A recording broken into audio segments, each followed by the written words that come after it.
This is the Bad Batch podcast on TV Podcast Industries. We're back for season 3 of the Bad Batch, episodes 1, 2, and 3. There is no we, and there is no escape. I've already tried. Every stronghold has a weak point. Maybe I can convince Emery to help. She's one of us. Not every clone is your ally. You trust too easily. Maybe you don't trust enough.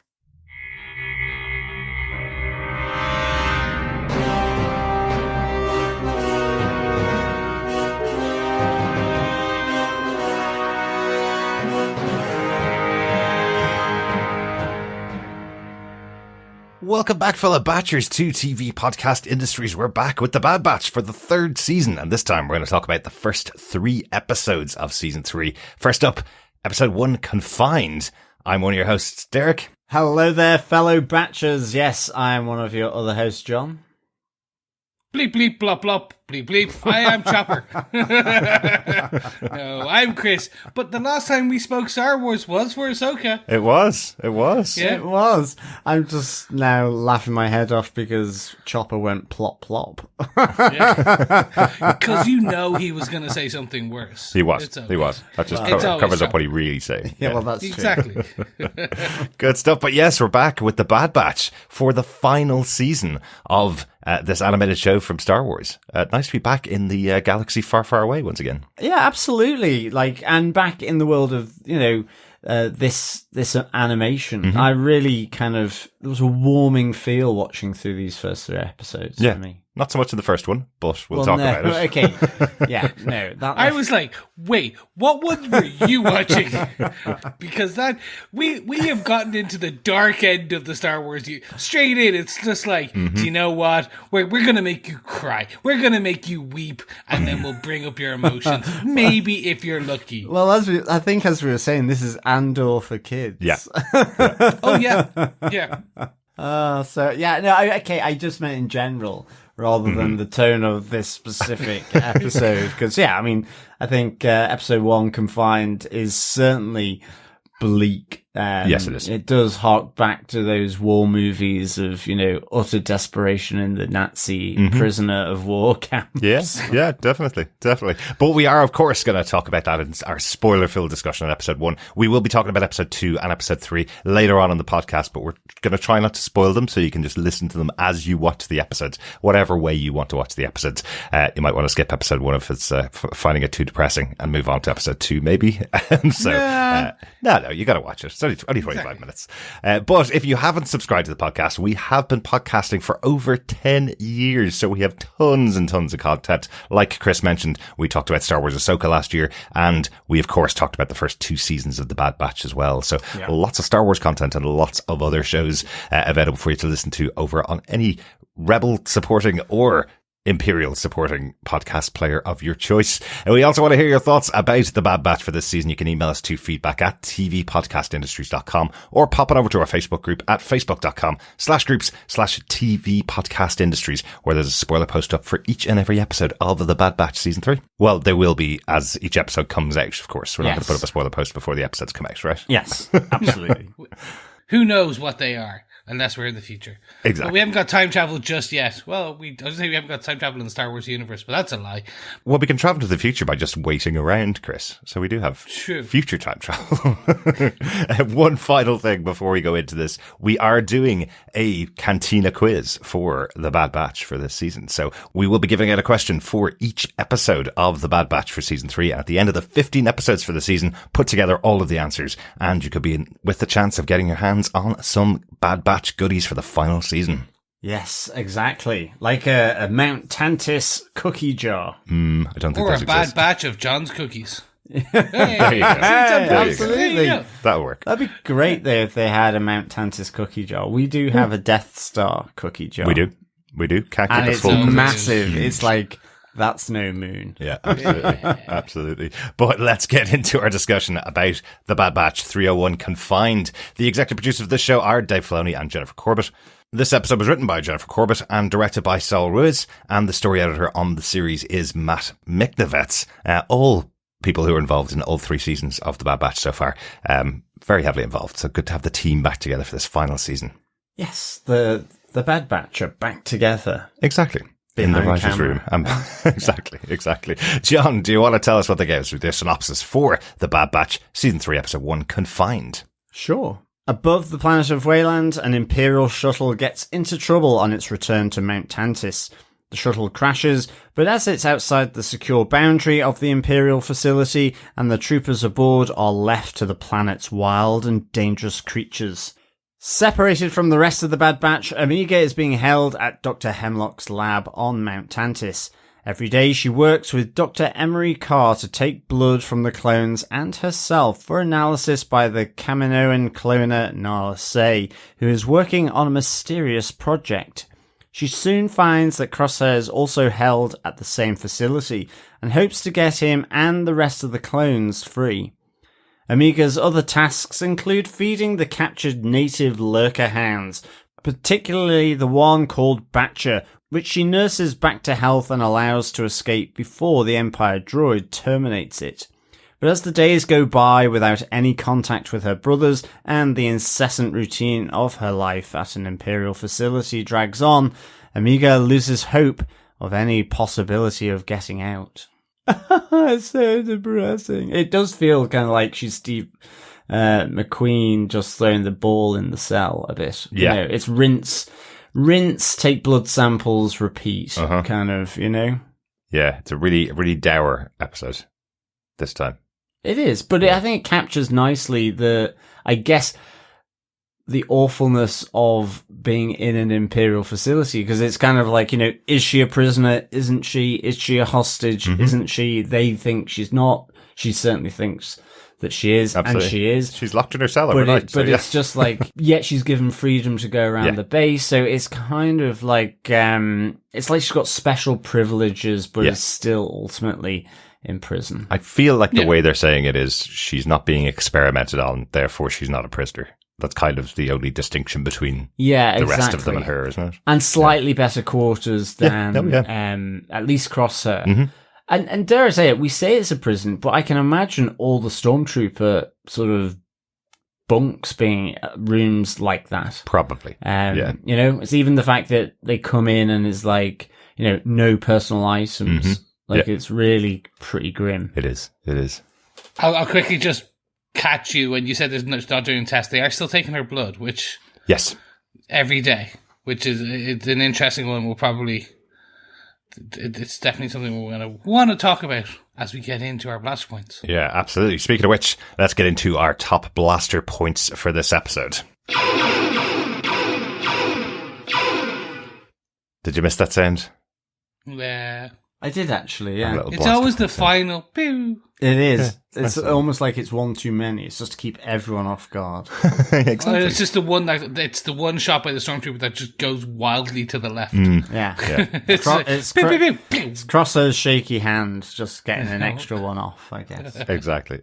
But our blaster point number 1 is the crash on the planet, the opening scene of the episode. I think just because it sets up what the planet is like that they're on. Wayland is the name of the planet where Mount Tantiss sits, which we've seen before. We've seen Mount Tantiss for many episodes of the show. It's kind of the central place where our bad guy, Dr. Hemlock, lives. But interestingly, I suppose we get a little bit of what happens and how difficult it is to get here, and how people who don't cross the boundary are treated by Dr. Hemlock, because we have these troopers who arrive, these stormtroopers who arrive, returning to the planet, get into a bit of trouble as they're coming in to land and crash outside the boundary. And pretty much Hemlock is going, well, if they didn't cross the boundary, they're dead anyway, just leave them there, and then turns off the signal from their ship.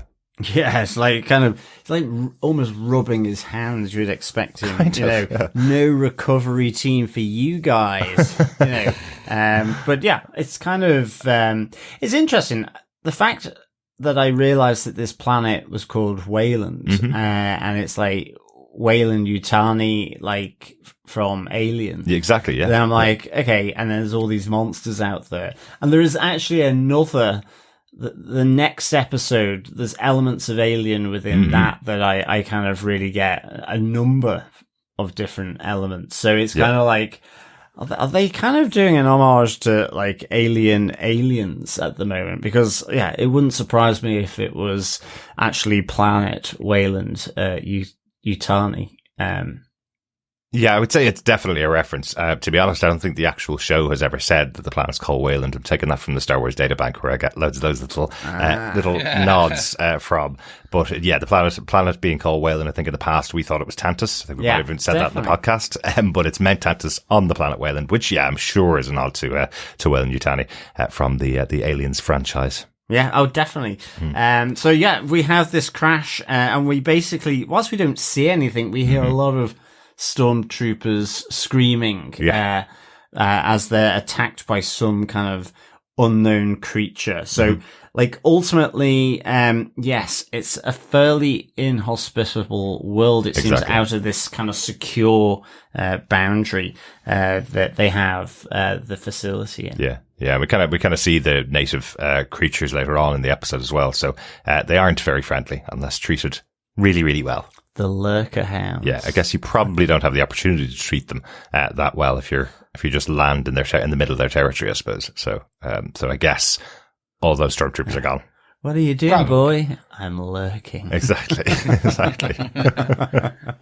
I did. So for me, when this opening, it felt like a cold open to the series. Yeah. Strangely, it also felt. I thought I'd skipped a part. Really? Because it just jumps straight in. Mm-hmm. Yeah. Okay, you have the shuttle kind of entering the atmosphere above Wayland, but for me it was just like, wait, hold on, wait. Am I supposed to remember like who these people are? Wait, hold, what's going on? And then you see what happens, and you're like, oh, okay, fine, cool. And then, oh, okay, this is going to get interesting because everything around this facility is a death trap. Yeah. I'm interested to see where this goes. And then it just cuts straight back into the main story. And I'm like, interesting. Yeah. Well, absolutely. And it's really straight in. And I have to say, really great animation and scene, just to remind you of how good the animation is. This moment where that Imperial shuttle, I mean, first of all, you see it sort of entering into the atmosphere, which is really good, that kind of wide shot. Yeah. But as it's been hit by the lightning and they've got, the distress call and it's going down, there's just this great shot from the wing of the shuttle as it's going through the clouds. And I was like, that's a really fantastic shot of this shuttle crashing through the atmosphere. Yeah. It was so good. I was just like, I just was not expecting that. Straight off the bat, really sort of interesting framing of the scenes that you would do straight from a live action. Yeah, absolutely. The show really does pride itself on some great animation throughout the 3 seasons. It's been really, really good. But I do think what they were attempting to do with this was make us think that this is the Bad Batch coming to rescue Omega. Yes. That's how the last season ended. They were going to go out on their mission to do them. There's 4 people on this ship, which you would suspect is Wrecker, Hunter, Rex, maybe, and Echo. Yeah, would be the 4 that you'd suspect that are coming here. So the fact that you have them with voices that would sound very similar, of course, to the Batch, because they all have similar voices, right? So the fact that you would have that, you'd have them being thinking that they're going to get past the security to get onto Tantiss and save Omega as your opening episode is going to be a really upbeat episode, and then no, it turns out pretty quickly these are stormtroopers who are allowed to die by their boss, basically by Hemlock. So. I think that's what we're supposed to suspect. This is the first mission of the Batch going to save Omega, and it's not going to be a really dour, depressing episode where she stays in the one location without any contact with the Bad Batch or any visibility of the rest of the characters in the episode. Yeah, no, I agree. I think overall it was a fun open. I think they misdirected you. It looked fantastic, but it was what I would classify as a cold open. Yeah, absolutely. Kind of that style. But speaking of Omega, let's go on to our blaster point number 2 and find out what's going on with her. Yeah, absolutely. So every day is exactly the same for Omega. Yeah. Eat, sleep, rave, repeat. Well, but less raving, I guess. Eat, sleep, take blood sample, Samples. deliver blood sample, have blood sample destroyed, repeat. Yeah, it's not as great a Fatboy Slim kind of track. Really. It's not. I had Every Day is exactly the same. The Nine Inch Nails track in my head the whole Well, time. yeah, exactly. It's more that style. But yes, we have every day she's marking off on her wall how long it's been since she was taken into Tantiss. And we see multiple versions of this day throughout the episode. She is very resistant to being involved in the experimentation that's going on. She doesn't want to be working with the Empire. She doesn't want to be working with Nala Se at all, but that's what she's here for, and she has to do it. She's reminded that she's not a prisoner, as we talked about earlier on. She's reminded that it would be a lot worse for her if she was in the cells with the other clones. So, but you see, she still has a bit of hope at the beginning of the episode that very soon her brothers are going to come and rescue her. Yeah. Well, that's it. That's the great thing about how they did this. It just, it shows the degradation of her spirit in a sense. Like you say, you see her kind of almost being quite inquisitive about what is going on when she's in the presence of Nala Se. She's upbeat about the plan that she's explaining to Crosshair, or she wants to plan an escape. As I say, she's got that freedom despite being a hostage because of the association with Nala Se.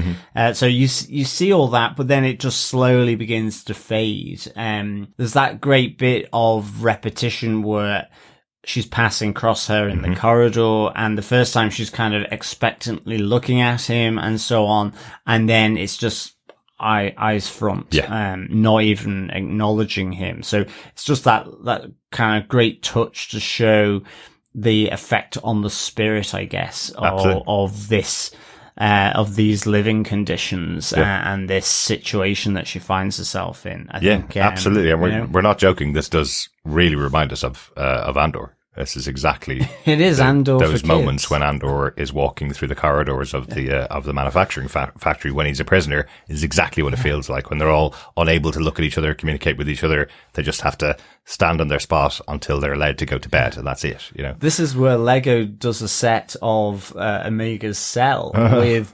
Stormtrooper stamping on her doll. It's Lego for kids, from this episode. It is really dark. I'd agree with you guys. I'm like, the overall tone, like, it's like 30% darker than like the previous season. It just seems that they have kind of decided, well, do you know what? Even after our viewers are another year older. Yeah. So even the majority of our potential younger viewers are coming in on season 3, they're going to be older. So maybe they can take this slightly darker tone. Well, yeah. As an adult, then, you are, guys, correct. It smacks of Andor. Yeah. It smacks of The Great Escape. It smacks of those POW kind of World War II films. Yeah. Hell, even Chicken Run. Exactly. It is that kind of, as an adult, we'll take way more from this, which has been historically how the Bad Batch have done those episodes for us. Which is, absolutely. They do the creature of the week, but when we kind of sit down and we dissect and discuss it, like, we're like, oh, okay, I think this is potentially what they're doing. They're not just Scooby-Dooing-izing it. It's just like, oh, it was the guy down the road. Haha. There's a lot more there that we can take from it. And for me, this was harsh. You expected, because I expected, I said you, but I expected, on an ending like season 2, the opening would be a more jovial, not jovial, but like you said, you expected that craft coming in was the Bad Batch. They would save the day and it would move things forward. That's not the case. Yeah. Like, it is just a very sad breaking of someone's spirit to a degree, until that spirit is said kind of like forget this, I'm going to escape and I'm going to do this. I just need to figure out how. Yeah, and it makes perfect sense because, we're not in that era of A New Hope, like in episode 4 of the movies. This is like really little hope for... Exactly. And like, it's, it was really sort of low at the end of season 2, though, certainly with Tech being lost. But, exactly. As well, it does remind me, I think, I know this isn't Dave Filoni as direct as, say, Rebels or Clone Wars, but they've always drifted into the darker spaces of this galaxy as they've moved towards the end of the seasons of the show. And so it's not surprising actually to me that it has a sort of darker tone to it. Without it, yeah. And it'll be interesting to see, where it ultimately goes in the end. I mean, even just the fact that, during these repeated days of the same routine sort of bearing down on Omega, we do learn, and of course, to the darker elements, all these blood samples being collected from the clones and Emery Carr taking one from Omega as well. We learn here that, Nala Se is discarding her blood samples here because, they're looking for what they're describing as a genetic M count. And I kind of like Omega asks Nala Se, is this the kind of research that you did on Camino? And she's like, it's not like it's that. Nothing like that we did on Camino. Exactly. And she goes, the specimens aren't clones. Yes. Which is kind of interesting as well. So, this really adds a sort of a layer of mystery to this work, around the cloning technology and the cloning expertise that Nala Se is bringing to whatever this project is. Yeah, the specimens that she's working with aren't clones. There's just the blood being taken from the clones blood for testing. samples are coming from clones, the prisoners, but the specimens, the cloning work that's using her expertise, the specimens aren't clones. Now we've seen a lot of stuff done with different monsters as well. So who knows what's down there in the vaults of Mount Tantiss, I guess. I do also like the real good cover-up here from Metachlorians, because we now call it M-count, right? Yeah, no. Don't have to mention the full word anymore. Just call it M-count. It's fine. It's grand. Move along. Nothing to see here. They've effectively made it like cholesterol. Yeah, it's like, what's your cholesterol levels? Yes, exactly. What's your C levels in your blood? Yeah. What's your M count in the blood? Yeah. Excellent. Perfect. Yeah. I know. Yeah. Great little way of getting rid of metachlorians. Exactly. But keeping the idea that a scientist could use them. Yeah. Yeah. Good stuff. Like the other thing that we have here is maybe a little bit of hope in that Omega has become fond of one of the lurker hounds that the Empire are brutalizing so that they become their sort of chase hound and guard dogs. Yeah, exactly. Or I guess they may keep the boundary safe, maybe. Sort of close to Tantiss. So yeah, I kind of like the fact that she's befriended this beast and called it a Batcher. So just like our fellow Batchers, they've obviously been listening. They've obviously been listening to the podcast, without a doubt. Yeah, named it after our fellow Batchers. Yeah. Yeah, I do like this. It does give her a little bit of hope, but again, the way this episode is written, it's pulled away pretty quickly because effectively the guy who's supposed to be minding her, the droid that's supposed to be minding the creatures while she's away, has decided that he's going to kill it because he feels that it's developing an emotional attachment, which won't be useful to the Empire. So he's going to kill it. Again, it's another one of those things about this episode, which is increasing the depression that Omega's going through. Everything is getting on top of her. And the one bit of hope that she has, first it was, well, at least Crosshair's here so I can go and talk to him. And he's going, there's no point, give up, and then she makes a friend in one of the creatures, and the creature's effectively scheduled for death because she's become friendly with it. So, at least we do have the fact that she frees Batcher out into the wild. So that's a little bit of a reward for Omega, right? Yeah. Yeah. I think they're in the Return of the Jedi era. That's what they're going for. Like, at the end of Empire, we always talk about the end of Empire, where it ends on a downer, and Return of the Jedi then starts somewhat somber and then kind of works its way to the celebratory ending on a planet of Ewoks. I get the feeling that's what they're doing. The first 3 episodes are going to be that very somber, very depressing kind of style to basically go, you are about to hit the lowest of the low, so we can bring you to the highest of the highs at the end of this season. Let's hope so, because as John said, we're barreling towards A New Hope and Rogue One territory, which are the darkest, most depressing times of the Empire before A New Hope is born. So maybe they'll do a little time jump over the movies and give us a big happy ending for them all at the end of Return of the Jedi. Yeah, I guess so. Maybe that's the way they do it. I think that's it for Omega's day, but let's just close it out with the somber end, I suppose, for our blaster point number 3.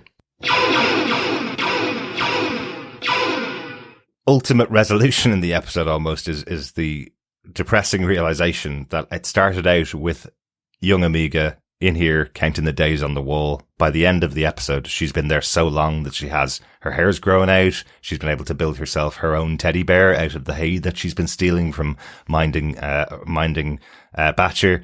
And she's being told that she can't have any other attachments. She can't have an attachment to any personal items. This has to be taken away from her. So she's being left on her own, potentially here months, and has not had any contact with any member of the batch other than Crosshair, who's been telling her, give up hope, it's all lost, there's no way out of here. Yeah. Yeah, exactly. And the continuing sort of reminder that Dr. Hemlock is a complete nightmare, that because she's, and is kind of a psychopath ultimately, because, he's threatening to punish Crosshair, because she releases Batcher from her cell. So he'll revoke her freedoms, all this kind of stuff, inspections of the cell. So yeah, it's pretty grim in Mount Tantiss. Absolutely. But she does get a doll back by the end. But we do have Emery Carr being a nice evil person. Yes. I guess. She's just following orders for the most part, but at least she does something kind by bringing back the doll that Omega's made. At least she brings that back to her. Yes. So she is allowed to have something in there. Exactly. Yeah. Something small. Yeah. And hey. And hey, yes. But it is a replica of her teddy bear that she has aboard the Marauder with the rest of the Bad Batch. Yes. So it's a nice little touch that it looks very like the one that she had on board the ship with the Marauder. I think that's the one that Wrecker gave her when they first met Omega. Yeah, and it's a Lothcat. It's a Lothcat, yes, it is. Anything else about the end of the episode and how it closes out? Before we close out our discussion about episode 1? Yeah, I've got a note, because we do have Hemlock and Nala Se sort of going to the vault facility there in Tantiss, and it's pretty secure. Yes, it is. Talk from Hemlock that the Emperor will be pleased with the progress that's been made so far. It's good, but they do say that the M count transfer is not large enough. So whatever it is, it's something to do, I guess, with force sensitivity. Yeah. So interesting stuff, I think. Yeah. Ultimately. Just a very quick one on this. Very, very quick one. For the last 2 seasons, we have said there is something force sensitive about Omega. Exactly. Now her blood is being used and being told, oh, no, get rid of that because we don't. And then we find out they're looking or attempting to do something with midichlorians. I'm going with she has the ability, force touch ability stuff. they're like heavily implying it now. And we have said, I know, Derek, you were adamantly against, it always seems to her becoming like she's a batcher. She's just got that ability. She's got the goods of Hunter and Wrecker, and she's got everything that they've got. Mm-hmm. I think they are now strongly hinting with like a fish slapped in the face in Monty Python that she is force sensitive. Well, that was me talking about it when we were talking about season 2 of The Bad Batch, Chris. We've had Ahsoka since then, and in Ahsoka, no matter who you are, you can have force sensitive powers. Anybody can be force sensitive. So, even a clone who's made, who's been created, can be force sensitive, apparently. So that's new to the universe. So I will agree with you that they're heavily implying that a midichlorian count or something that's within Omega will play into the Emperor's plan. Exactly. And we will talk about this much more because we obviously have seen the other 2 episodes. I don't want to spoil the other 2 if you haven't seen those episodes yet, fellow Batchers. So let's hold off on the M count discussion until we get into one of the 2 other episodes we're going to talk about. Absolutely. Yeah. Any final points on this episode, or overall, what did you think of it? Overall, I really enjoyed this. Like, for me, this was, like I said, I joked about how dark of an opening this was. That's a good thing. Like, they continued the theme at the ending of season 2. And again, I'm interested to see how dark they'll take it, being that this still is a somewhat all ages show. But at least bring the themes as dark, because again, if you bring us to the lows of the low, the highest of the highs will be the even more of a fantastic ending to this final season that we know what this is. So, great opening for me. Really depressing, but in a good way, and I'm interested to see where they go with the remaining of the season. Excellent. John, how about yourself? Yeah, I thought this was really good as well. I mean, darker tone, nothing, to ultimately cheer and whoop about. But I thought it was really, really good from the outset with the crashed shuttle through to the rinse repeat of drudgery in an Imperial facility that is just locked down beyond belief. And the little things that Omega is trying to do to stay positive, whether it's the doll making, the thoughts of escape, seeing Crosshair, and that just being gradually sort of wrung out of it, really. I'd give this 4.5 blood samples out of 5. Maybe with a half a pound of flesh added in, because it was a somber episode in many respects, but I think the title Confined, it was to provide that sense of confinement, sobriety, and ye of little hope from just the as I say, that's just that incessant wear down from this schedule, this routine, all this kind of stuff. So it's the lockdown of it all, really. Well, absolutely. So, 4.5 blood samples out of 5 for me. Yeah, and if you've rolled straight in from the last episode of season 3 where we lost one of the main members of the Bad Batch and going straight into this, it is pulling no punches here. It is, as you say, Chris, it's setting it up.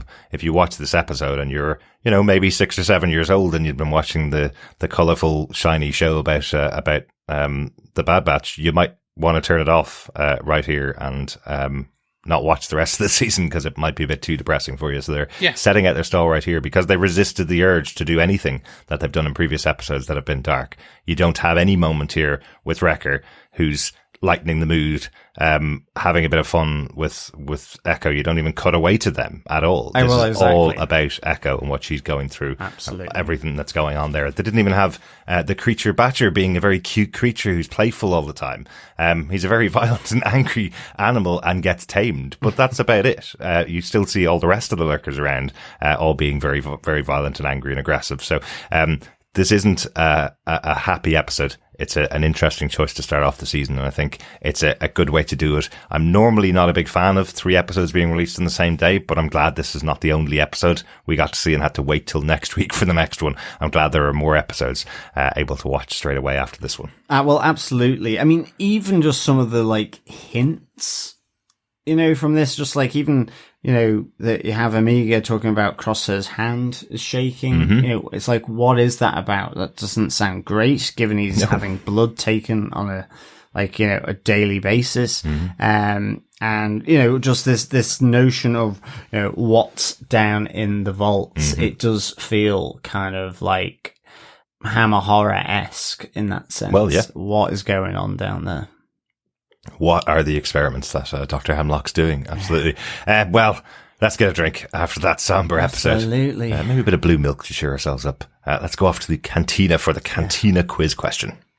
Blue milk, a Russian blue milk, indeed. Yeah. I'm sure somebody's made an alcoholic cocktail out of it. Sure they have. But fellow batchers and fellow quizzers, welcome to the Bad Batch Cantina Quiz.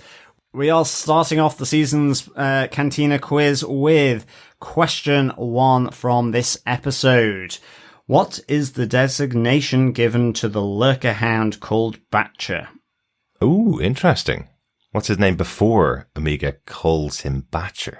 Yes. I guess. It's the Imperial designation. Right, got it. Do you want to give the question one more time, John? Yes. What is the designation given to the lurker hound called Batcher? Excellent. That's the first question of our Cantina Quiz questions. 2 more to come in this podcast and 1 every week for the 15 episodes of The Bad Batch.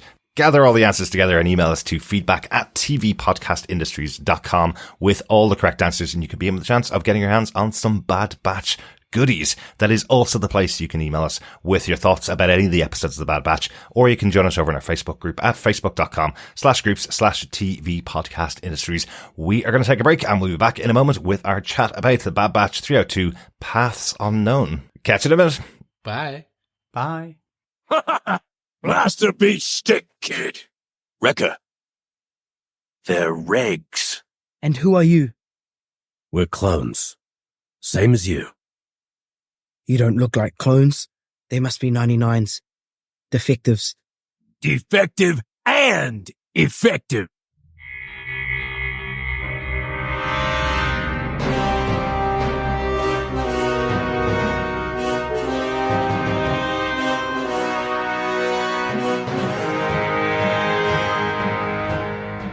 Welcome back, fellow batchers, to the Star Wars podcast on TV Podcast Industries. We are talking about The Bad Batch, Season 3, Episode 2, Paths Unknown. I am one of your Bad Batching hosts, John. I'm still one of your hosts, Derek. And rounding out the group, I am the epitome of what Wrecker talked about. Defective, but effective. I am Chris. Yeah, I was thinking that would be the sort of the tagline for Wallace from Wallace and Gromit. I produce, inventions that are kind of defective but end off working. Yeah, but only with the help of Gromit, though. Yeah, exactly. Yeah, exactly. And a fan of cheese. Yes. Wensleydale. Effective and gorgeously tasty. Yum. But we're not here to talk about claymation. No, or cheese. We are here to talk about The Bad Batch. So, let's kick off. Derek, what are some of the episode details for Episode 2? Yes, this episode was written by Matt Miktovitz, who's also, of course, the story editor of the show, and the episode was directed this time by Nate Villanueva. John, do you want to tell us what they gave us with your synopsis for Season 3, Episode 2, Paths Unknown? Sure. Using every tool they have available, Hunter and Wrecker trade a member of the Pike clan to the Durand Syndicate in exchange for information that will lead them to the missing Omega. But when they follow the provided coordinates, they find an abandoned laboratory and fear the worst for Omega. They also encounter 3 young regular clones, Mox, Deke, and Stack, who have been left to survive on their own after the Empire abandoned and destroyed the facility. Hunter and Wrecker work together with the young clone Deke to try and find information on Omega and where the new laboratory is located. Meanwhile, Mox and Stack try to decide on what course of action they should take, support their friend Deke or steal the Marauder to get off the inhospitable planet. In the wreckage of the facility, the clones try to find an old data console, but have to fight off Slithervines, a genetically modified weapon created by the Empire, which have infested the planet. As Hunter and Wrecker uncover a lead on where Omega might be, a huge Slithervine attacks them. Fighting to survive, they are eventually lifted to safety by the two other younger clones in the Marauder and escape the planet. They bring the young clones to freedom and give them a new start on the hideaway planet Pabu. Well, I assume they're off to Pabu. Yeah, I think so. I think I think we can safely say they're gonna go to Pabu here. Mm-hmm. And rightly so, Absolutely. I think. A sort of gorgeous island retreat for them to sort of recover from, I guess, being prisoners for, like, however long. Yeah, plus trying to survive on the planet on their own. Yeah, and also some nice touchbacks as well to season 1 of The Bad Batch in this episode as well, which Yes, I think right. we'll get to. And continuing the sort of homage to all things Alien as well, I think. Very much so. Yeah, not only with the Slithervines and whatever creatures seemingly sort of evolved quite quickly from them. You mean like when they cut off one of the vines and suddenly grew legs? Yeah. Exactly. It's like, it's a quadruped now. Yeah. Cool. But the other side of it, there was some real elements of Prometheus as well when they're walking through the forest, and there's all these kind of like little balls with a little spike sticking up, and it was like the sort of thing that releases the black dust into the Spores, face. yeah. And the spores that ultimately started off the alien nightmare. Yes. Yeah, absolutely. So I thought that was like, wow, that's pretty cool. Yeah. Yep. Should we jump into our blaster points, gents? Because there are definitely a few things around the Slithervines that have been slithering around my mind since watching this. Yes, let us get into blaster point number 1.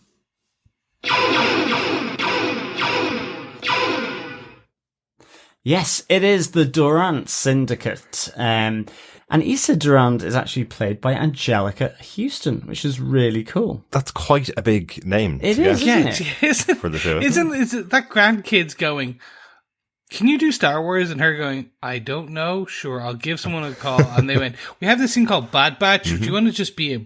And she's like, sure. And now she can turn to the grandkids and go, I'm in Star Wars. Am I a Star Warser now? I'm a Star Warser. Exactly. Yeah, and dare I say it, as the leader of the Durand Syndicate, she was a bad bit, you know? Yes, she was. Batch. She was a bad batch, indeed. Yeah. Very bad batch. This was really cool, actually. I love this opening. Again, almost a bit like another cold opening, just It's thrown in there. 100%. It really was. Again, okay, this one has a bit more connection to our Batchers, but like, this was one where I was like, am I on the same, right? Like, what are they doing? Is this the thread that is going to be on? Now, Derek, your memory is highly more finely tuned than the rest of us. I did not remember the connection back from the Durants Oh, right. all the way to season 1. I was like, wait, what's going on now? Yeah. Okay. Is this like an infiltrate? No. Okay. What's okay. Now I get it. I'm kind of going, is this the SNL season of, it's like, live from a galaxy far, far away. This is the Bad Batch. Yay. Kind of every episode's going to get like a cold open. Well, I think so. And I think they have done that for the most part for most of the last 2 seasons as well. They always have the opening, then they announce the title of the episode, and then it goes into the regular episode, right? Isn't that kind of the way I think they've these are done just, these first 2 episodes have been less, for the first episode, nothing had, that opening had nothing to do with the Batch. This one had something, but opened with characters who weren't the Batch first. It was more... kind of, it seems less connected initially. Right. That was where more I had the cold open. I think it's also just the connections. I mean, I think the connection's really cool, and cool that they would do that and just bring that in. So I think that's really cool, but it's just like, kind of like going, okay, this is really like, it's just unexpected, I think. And so you kind of trying to figure out what's going on. And then, you remember, season 1. And I mean, equally, what we will find is, the opening of the first episode has a reason for it being there. So, absolutely. But it's just like, It's very cool. I really, really enjoyed this. I absolutely loved the idea of them, Wrecker and Hunter being there as effectively bounty hunters, really. Yeah, kind of. I suppose the whole point of the scene is really about how desperate the two of them are getting. There is really only the two of them left of the batch because we've lost Tech. Echo's off working with Rex now, so the two of them are on their own trying to search the entire galaxy for this hidden facility where Echo's been taken to.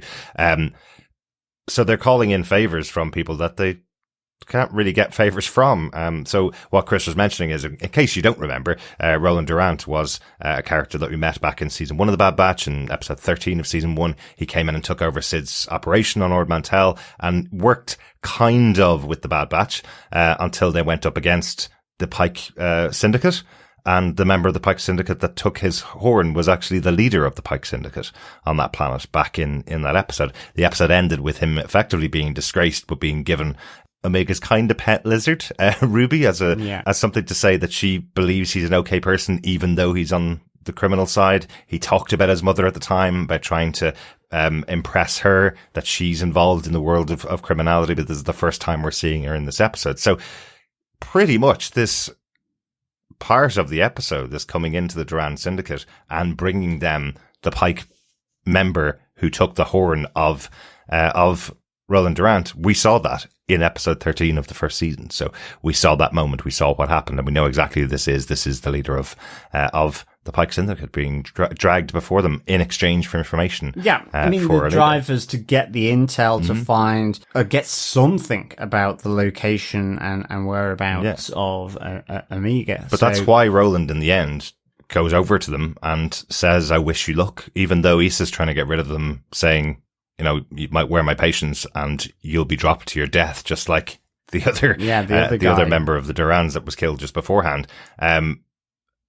Even though she's saying that, Roland's saying to them, I hope you do achieve your goal. I hope you find Omega, because Omega was good to him. Omega was kind to him. Exactly. Yeah. And again, only because of that, watching through then into episode 14, there's another little link as well, which I think we can bring into our blaster point number 2. The abandoned clones and the abandoned factory on this kind of vine forest planet.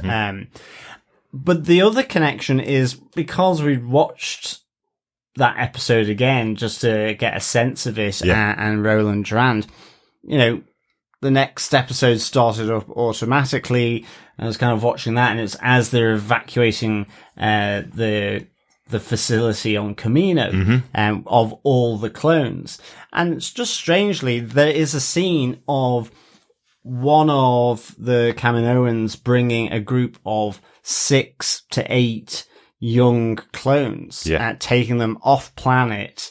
And the younger clones asking, you know, where are we going? What are we going to do? Are we still going to be soldiers? And Kaminoan says, of course, you'll still be in the service of the Empire. And I'm like, could one of them, I mean, it doesn't go into any of that, but literally, in relation to the blaster point, are 3 of those Mox, Deke, or Stack. And so it's a real nice little touch, even though it might not be specific to these 3 abandoned clones that we get to see on this planet. I think it is. I think it's basically all the clones that were taken from Camino are put into the facility. Any ones that were taken away are likely being experimented on now, because the clone army has fallen. The Clone Wars is over, remember? So there is no more clones being brought in to fill up the Empire's forces now. The stormtroopers are on their way.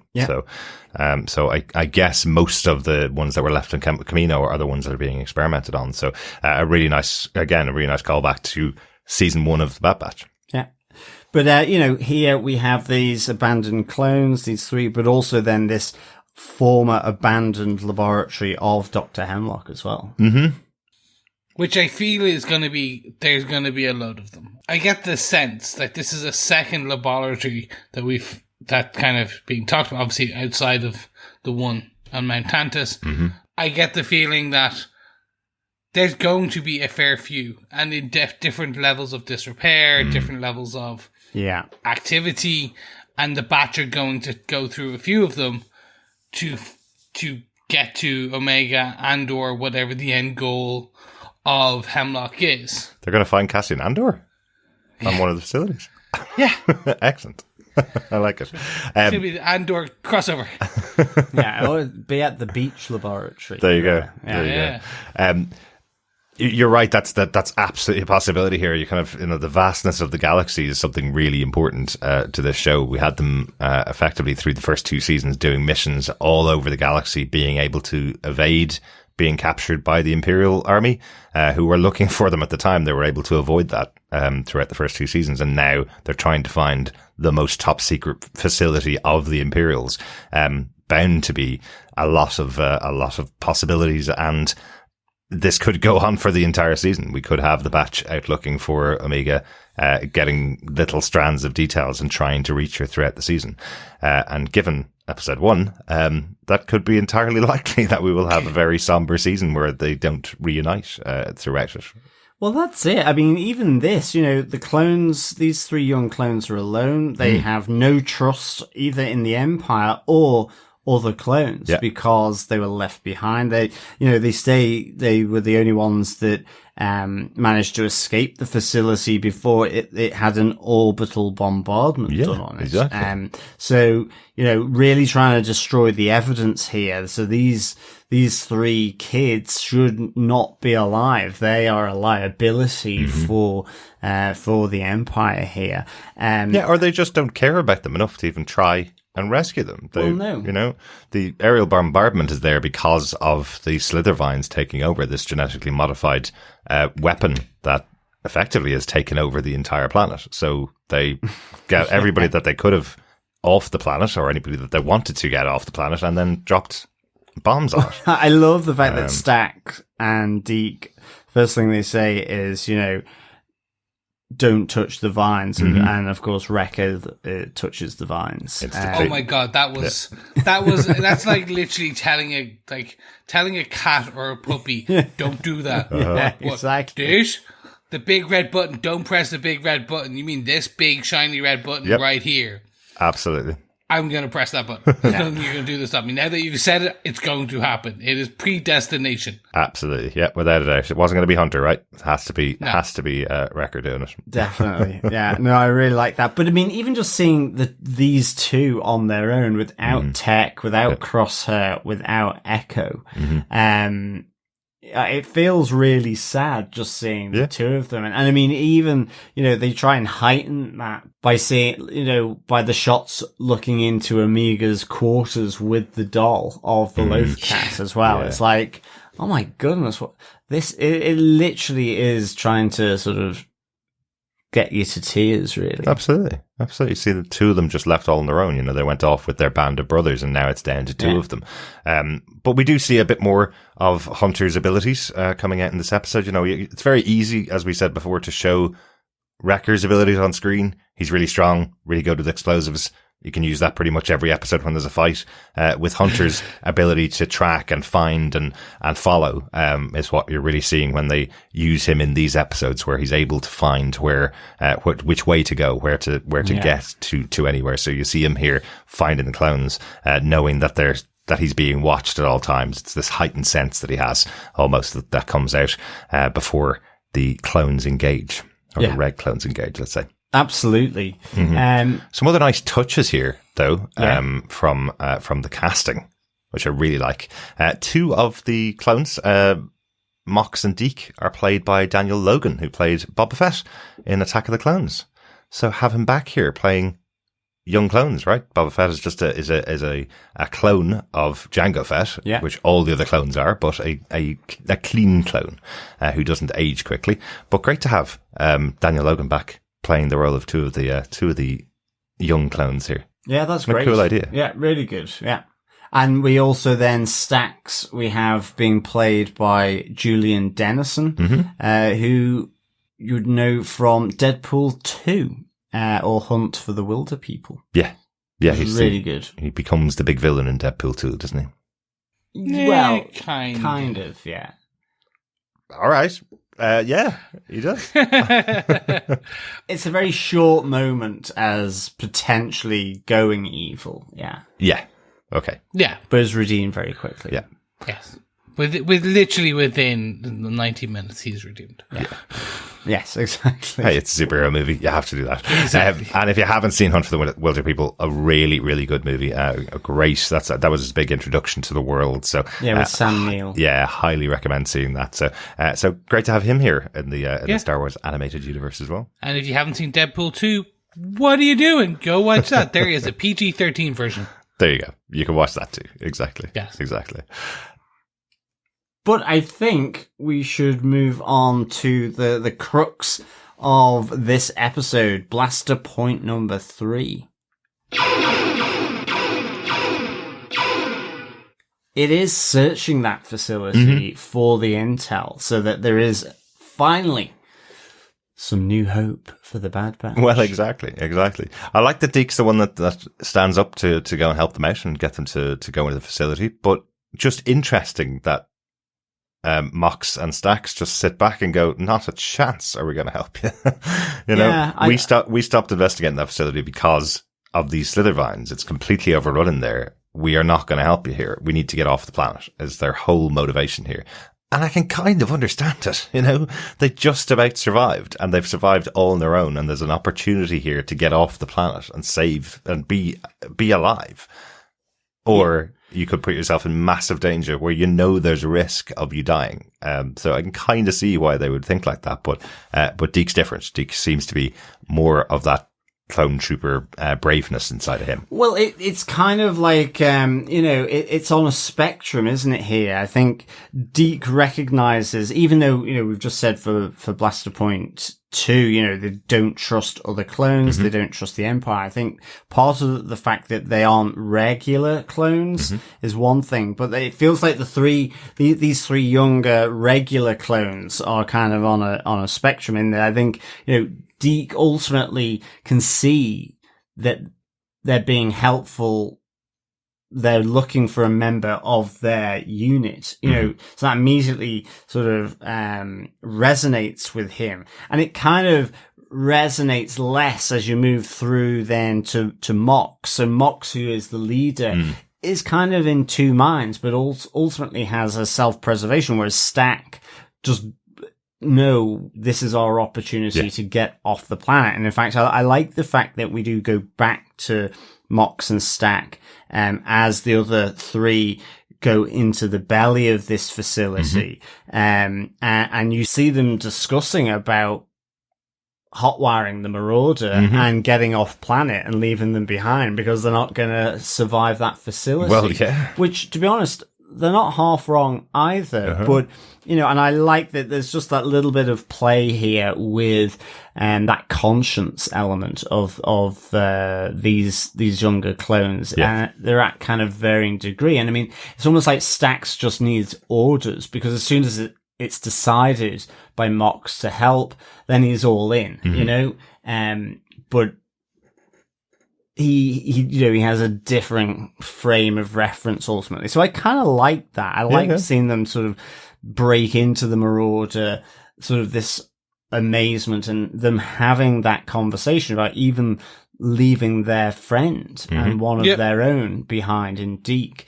And ultimately deciding that if they do that, they're no better than the clones that left them to rot here or the Empire. Exactly. So, that was a great little moment here in terms of having that other aspect to, Wrecker, Hunter, and then Deke going into the facility to this console. And the other part of it that I really liked was just the upside down gonk droid that Wrecker was carrying. Absolutely. We need a power source. I got exactly the one. Gonky. Yeah, and then Gonky's it's the ultimate disrespect for Gonky. It's just at least if you're gonna carry him the right way. Absolutely. But you just see these two legs going. I was like, okay, to be fair, Gonk would probably be kicking you in the ass the whole trip, so that's probably why you're doing it, but yeah, it was disrespectful. It was. How many times has Gonky helped them out over the years? Yeah. He is the power source. Exactly. I enjoyed this. The what they were trying to do, how they're trying to get there was cool. The Slither Vines was an interesting bit for me because I was like, did they essentially just take vines on a Sarlacc and just go, okay, so it's an underground Sarlacc made out of vines? Because essentially with the beak and the maw and everything. Yeah. And then when you cut off parts of its body, it grows independent and grows sentience life. I was like, oh, this is just, it's cool mutation. I just want to see that live action. Because that's the one where I'm like, you're adding horror level stuff into this Star Wars universe. Well, absolutely. I'm here for it. Yeah. We had it last season with that, with the cloning ship. Do you remember? Oh, yeah. And I'm like, you're adding aliens level stuff. You're giving us some of the kind of nods and winks. That's like, it. Vine huggers as well. I mean, yeah, exactly. Yeah. There's just, I'm like, I'm here for this. The only issue I have is this is the second episode, and we like on the journey. I honestly thought they were gonna so much quicker get to Omega, like, and I think this is. Derek, you said at the beginning of this episode, oh no, we may get like, it could be episode 8 before we get a reunite. Yeah, could be. Yeah. Like, and I'm like, oh, that's a whole other thing than I was expecting. Because I kept expecting, oh, well, actually, well, like when they land, it's like, oh, this is the planet. This is great. And when it's not there, I'm like, oh, maybe this is a different one on the same planet. Nope. Oh, okay. And then, so getting to, even to the end, I was like, oh, it kind of felt Monster of the Week-ish. Yeah. And I'm like, okay, we've had those in season 2, and they're still good. And like, same again, this is still good. It just, when I was trying to reconcile that, but I wanted you to bring the batch back together. And I'm like, oh, you're not giving me that right now. Okay. Yeah. I don't think so the second watch for me actually felt better because I knew it wasn't happening. So I just kind of settled in and goes, this is just a nice middle of the week episode kind of. Yeah. I think the purpose of the season is getting the batch back together, right? I guess so. I think the first half. Potentially. Or the first third. I don't know. I can't speculate around when we're going to get them back together. It could be the 4th episode. It could be the 5th episode. But I would definitely, certainly after the first episode, I didn't expect them to walk into Tantiss and pick up Omega. I think they were definitely saying in the first episode, this is going to be a massively difficult operation to get there. Certainly when you're effectively getting a walking Sarlacc pit, or I think I had in my notes, I called it the Vine Mother, or the Vine Queen. Yeah. And I was like, get your hands off my bad batch, you batch. I was kind of like, this is really like good stuff. Absolutely. I did like it. I mean, I like the fact that it was indestructible with one thermal detonator, and they had to chuck a whole crate load of them into its mouth, and it still survived. I think, it kind of glowed hot like a firework for a while, but its vines were still waving around. It's still alive. Yeah, but that's the whole point, isn't it? That's why you don't see this in live action, because effectively the Imperials created this in an experiment. It took over their entire planet. They carpet bombed the planet and it stayed alive. And they were like, well, never touching that again. Let's just call that planet restricted. Restricted zone 2. That's the don't go back. Walking backwards into the head. Like, just put it aside, do not touch. When we build the Death Star, we will use this as a test planet for our massive weapon. But then you have flighting vines in space. Yeah, exactly.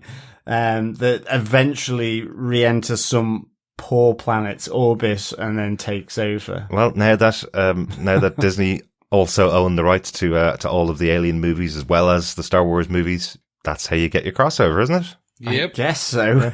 Aliens versus the Imperials. Telling you, it'll That'd be work. hilarious. I actually would see that. Totally. Yeah. We saw to be 2 honest. Aliens versus Predators crap movies. We can definitely see an I alien like the movie first set in one. Star Wars. I like the first one of those. No, you liked the second one and always think it's the first one. the one in Antarctica. Oh, no, that is the first one. Yeah, I like that. I like one. the second one. What? Oh, God. The prison bus one. No, that was Predators. Oh yeah. Yeah. Okay. No, the second one is when they make land in mid-America and kill loads of teenagers, which is, it's basically like a horror movie. Yeah, that is Like true. a Jason kind of Freddy movie. Okay, well, I like them all then. Well, maybe when you watch them again. But anyway, back to this episode. Anything else you want to talk about the end of the episode? Only just that we do get them retrieving some partial data here, but that it's kind of narrowing down the focus so that they have a sector that they can focus on, but still, like, it's going to take them a long time with it just being the 2 of them. And I do like the camaraderie of, even with the 3 young regular clones, you've got Wrecker having a good old laugh and a bit of banter with them. And I also kind of quite like how the last 2 seasons of Hunter realizing his paternal nature with Omega, has kind of rubbed off and is even like now to these 3 young regular clones, and that, he's just trying to do the best for them in terms of getting them to this island base. We think we might know some people, wink, wink, that will be able to help you out, and you can basically just take a chill pill for a few years, figure out who you want to be. Because once again, they have the same feeling. They're going, we were born, bred, cloned to become troopers. Now we're not troopers. We were left behind by the Empire. What do we do now? Yeah, exactly. Yeah, so I really like that moment. But I also liked the attack on the facility or them being saved in the facility. I liked seeing them all work together there. I thought that was really good. Seeing the 2 boys in the Marauder saving the 2 members of the Bad Batch and their friend, and all working together to play their part to try and get them off the planet. I thought that was a really good action scene in the middle of this episode. Brightened it up a lot more for me in the second episode. Yeah, absolutely. Good stuff. Any notes from this episode? The only one for me is that, you guys said that they're taking the boys to Pabu, and I'm kind of wondering if they're kind of collecting allies in Pabu.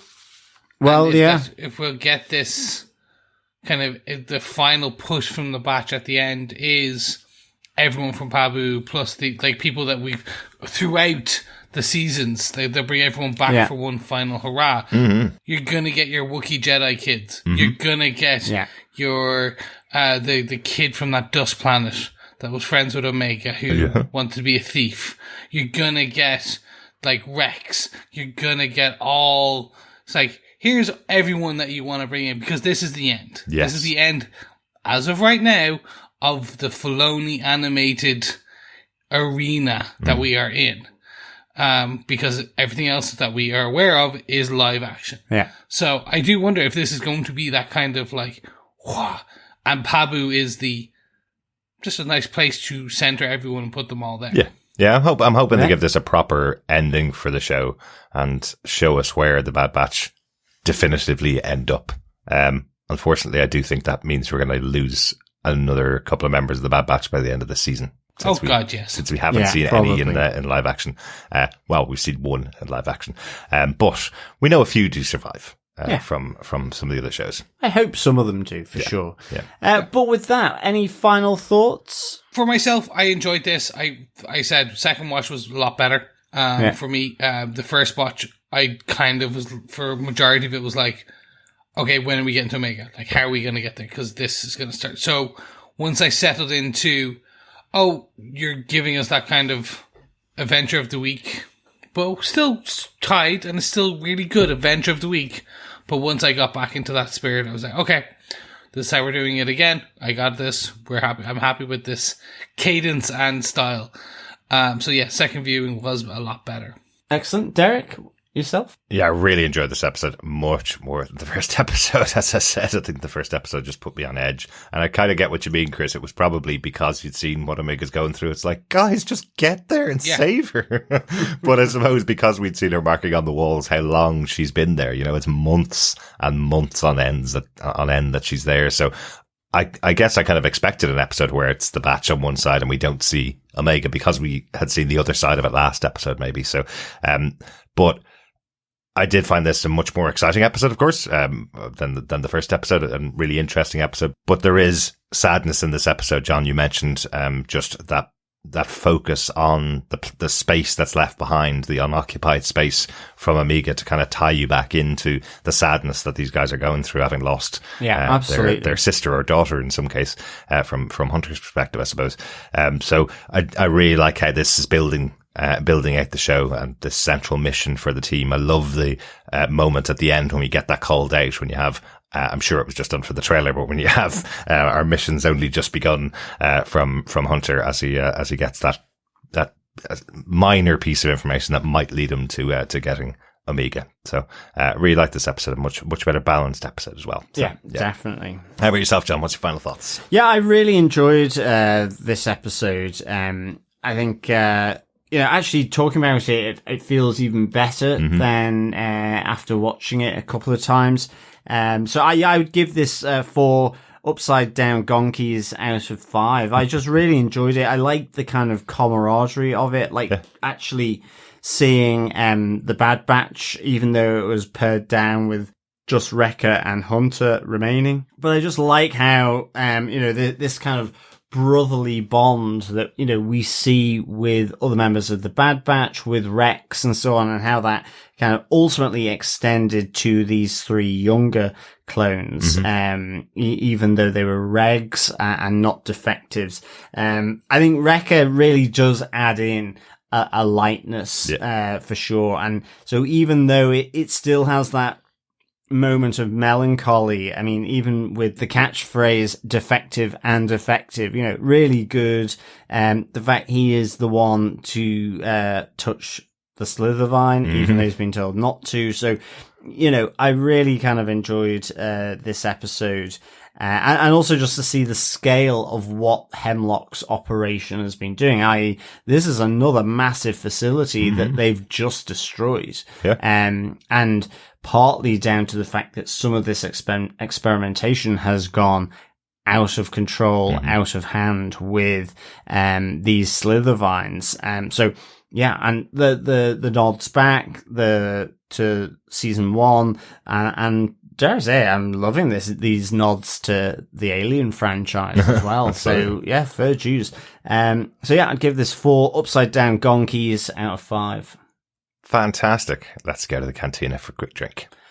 Definitely need it. Maybe a sprig of Slithervine in our blue milk, with some gin as well. But yes, fellow quizzers, fellow batchers, welcome back to the Cantina quiz. We are on to question 2 from this episode. Here we go. What weapon does Stack excitedly see when him and Mox arrive on the Marauder? Ooh, interesting one. That's a really quick one. This is a very nerdy one. It is. He just calls it out. It's a weapon that he calls out. Too many clues, Derek. Too many clues. It's a big couple of episodes to remember. So, John, do you want to give the question one more time? Certainly.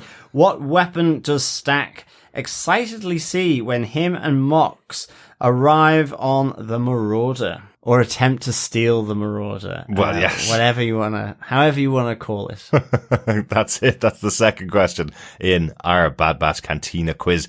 Just put that together with the answers for all other questions for the season. Email us at the end of the season to feedback@tvpodcastindustries.com, and you could be in with a chance of getting your hands on some Bad Batch goodies. Yes, good stuff, fellow batchers. Yeah, we're just taking a quick break, and then we'll be back with Bad Batch Season 3, Episode 3, Shadows of Tantiss. Don't touch that vine. Don't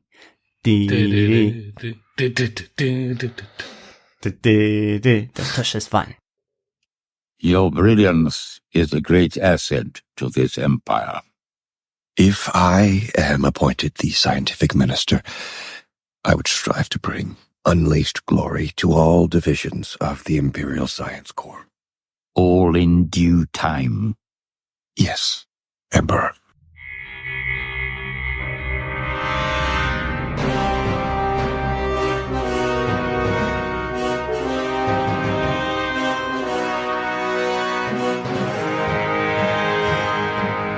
Welcome back, fellow Batchers. We're back for our discussion of episode 3 of season 3 of Bad Batch. Yes, this is the Star Wars Bad Batch podcast. And do you know what? Much like the excellence that is the Empire in a galaxy far, far away, I am pretty sure that this podcast and this discussion is going to be excellent. So much so that Palpatine would be quite happy with it. I would put it down to that. I would. We are a dark podcast. It's a dark show. He's a dark lord. It's all good. Yes, we're the official podcast wing of the Empire. Yes. Like the ISD, but more podcastery. Yes, absolutely. Getting all those messages across the galaxy from the Empire to the rest of their, what do you call them? Fellow Empiries. maybe. Fellow subjects, I guess. Fellow Mint Imperials. Good stuff. Well, I'm still one of your hosts, Derek. I am, of course, one of your other hosts, fellow Batchers, John. And rounding out the group, because I've already talked, I am Chris, but we are not here to discuss our names. You know them well. It's been doing this for 10 years. And if you've only started on the Bad Batch, well, do you know what? We've got lots of other Star Wars goodies, Marvel goodies, DC goodies, Netflix goodies, and other stuff like Invincible, like The Boys, and even Shogun might be coming soon. But we're here to talk about Star Wars, The Bad Batch. Keep an eye on our feeds for all those other goodies, because it is there. But gentlemen, let's dive straight in to episode 3 of The Bad Batch Season 3. Shadows of Tantiss. Derek, do you want to tell us who gave us what with this episode? Absolutely. The director of this episode is Stuart Lee. This episode was written by Matt Miktovitz, the story editor for the show as well, of course, as we mentioned in the last couple of episodes. So, all back involved for this episode. Good stuff. John, do you want to tell us what they gave us with your synopsis of this episode? Sure. The Emperor arrives at Mount Tantiss to get an update on the progress of Dr. Hemlock's experiments. The Doctor assures that he is very close to completing Project Necromancer, and the Emperor commits all resources available to get a viable M-count receptacle to achieve his contingency plan.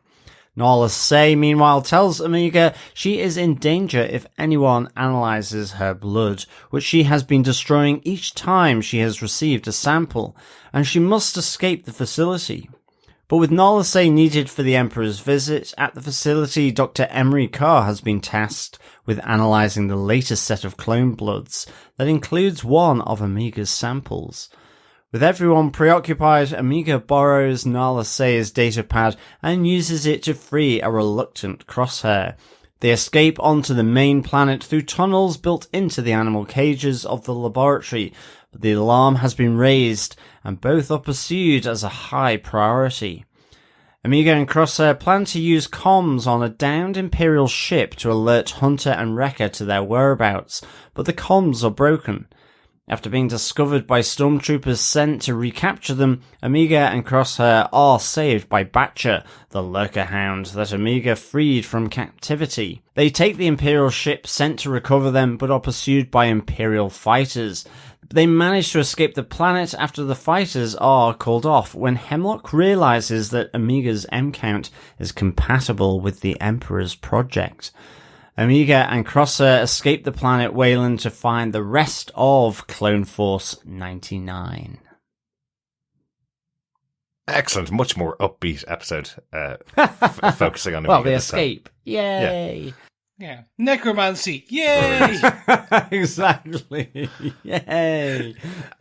But again, all 3 episodes were released on the same day, which is good to be able to watch all 3 of them back to back, rather than having gaps between them. Yeah. I do wonder, as you get to this 3rd episode, I wonder whether you could have interspersed the 2nd episode between the first one and the third one, if you were turning it into an event, into a 1.5 hour event with all 3 episodes, could you have cut in the adventure, I guess, of Hunter and Wrecker from episode 2 amongst the ones focused on Omega and Crosshair in episode 1 and 3 to make it, like you're covering all of the batch rather than having 3 individual episodes. I guess so, yeah. I mean, I think, that's the interesting thing when it is technically a 1.5 hour movie, of which if you were doing it as a movie, you probably would do exactly that. Yeah.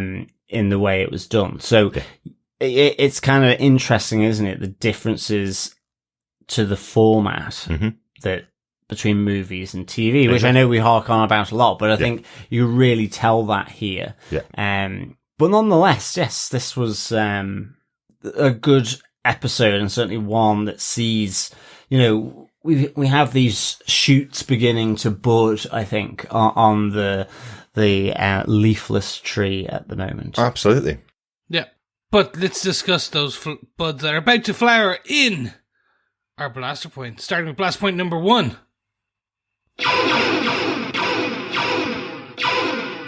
It's a royal visit, a visit from the Emperor. Yes, finally, a proper connection to Palpatine's mission. This is spread across pretty much every live action show, and obviously all culminates in The Last Jedi, right? Yeah. Basically, the choices of J.J. Abrams to bring Palpatine back finally have basically, much like a virus, spread its way into every way of the every episode, every show, you name it. And I'm here for it because this opens some so interesting possibilities. We know where it's going. We know the end. We know how the parentage goes on and the cloning goes on of all aspects of Project Necromancy in the end.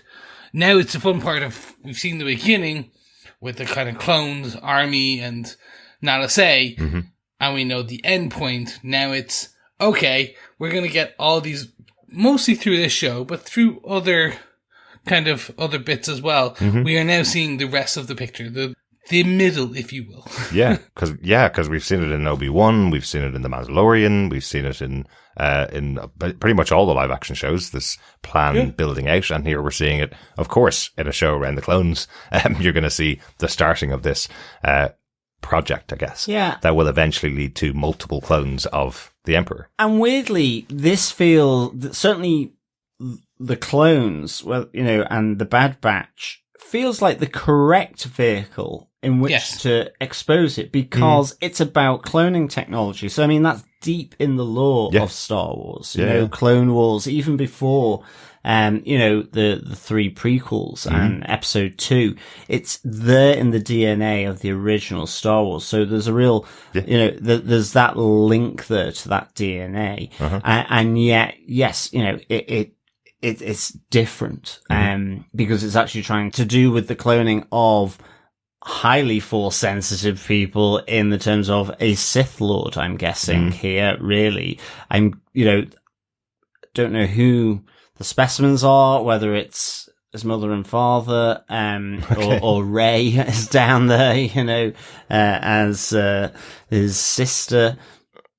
I don't know. Well, she is his sister, isn't it? His daughter? Rey's his granddaughter. Oh, granddaughter. Yeah, exactly. But effectively, the explanation is that potentially one of the clones that were cloned off the Emperor had a daughter, and that's Rey. That's the explanation. Yeah, exactly. So not that he had a child, because nobody wants to think about Palpatine having sex with anybody. So it's that Rey is connected to the clones, potentially, is basically where. Much like Anakin, it could be an immaculate conception. Well. But yeah, no, exactly. That's what I thought as well. It's just, it feels the right home though, because it's to do with cloning ultimately. And you've got good writers and directors and story editors that can, weave in, J.J. Abrams' sort of, out of left field stories shot into from a the fences, recognizable, long-standing plot throughout the galaxy. Well, exactly.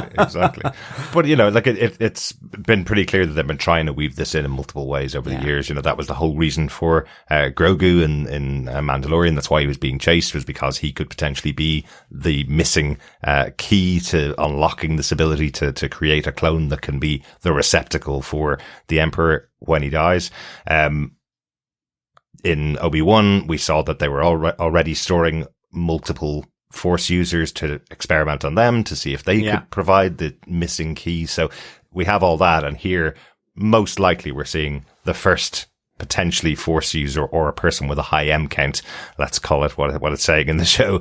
Omega could be that key. So that looks like the first key or the first attempt at getting it. So it seems likely that even throughout this series, they're not going to solve the problem, right? So even if it focuses on it throughout the season, they're not going to solve the problem because we're talking about something that eventually leads to the creation of the Emperor's clones in the future. So I'm not sure. So that's the question I had, which is, how do they leave this? Because, correct my timing here. Mandalorian is set after the events of The Empire Strikes Back and Return of the Jedi. After Return of the Jedi, and it is essentially the stopgap between The Force Awakens. It's in that area group. So season 3 of Mandalorian, where we saw essentially Giancarlo Esposito figuring out Grogu, that's the key. So it's still happening. The services are still going on. But then essentially we get to probably a point where it's all viable, that they're just missing that Grogu link, if we want to call it, the end count link. So it still has to get to pretty, it's not going to end in this season. It goes all the way past the original trilogy into Mandalorian, and then some point between The Force Awakens. Probably some point between Force Awakens and kind of The Last Jedi, but more likely some point in actually before The Force Awakens because of Rey. Yeah. It all happened. So I'm just trying to see, maybe it does, and maybe it's just because it's not wholly viable with Omega's thing. I'm just so... This is the bit that I always get... The hardest bit for me sometimes with Star Wars is the jumping of timelines. Yeah. And the storyline. Literally, because we are also getting in the future a High Republic film or / TV show, which is all the way back in the day. There's talk of an Old Republic show as well, and then we're obviously getting Andor season 2, and then the Acolyte and Skeleton Crew. Yeah, I don't even know where the Acolyte's way in the past. Yes, it is. Yeah, and then the Skeleton Crew, I think, is around the same time as Mandalorian, but I think they've also potentially hinted it might be earlier. In the years as well. So again, you're just wait, hold on. Because that's why the reason I was so, I want to call it perturbed, but that perturbed is the wrong word. I was you're so close. They didn't show what was in the vat. Yes, absolutely. And I'm we know what's in the vat because it's a clone of the Palpatine. We know Project Necromancy. Let me rephrase that. The assumption is that's what that is. That's who they're cloning, because Project Necromancy, the assumption is it is Palpatine. It is Project Necromancy.